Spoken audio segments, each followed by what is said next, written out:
سيشكل بعض الإزعاج على الأقل للخطوط الخلفية لمنتخب الكونغو الذي يحاول بهذه الكرة في الجهة اليمنى من أمام يونس بداني. هنا مرة من الأول التسديد بالقدم اليسرى، ولكن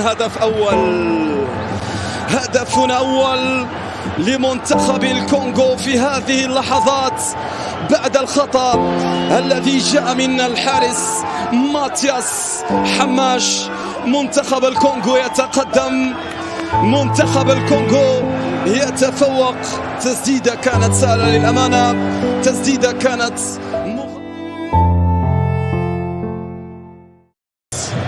جاء لكم عليها بالتركيز، عليها بالتميز بالنجاعة الهجومية.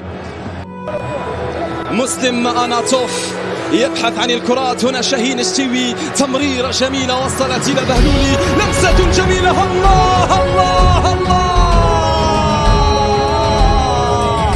لا تأمنن المحارب إذا سقط، لأنه سيتمكن من النهوض من جديد.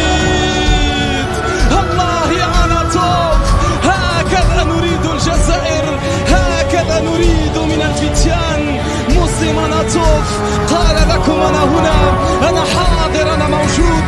إذا ضرب أوجع، إذا سقط لا يرتد.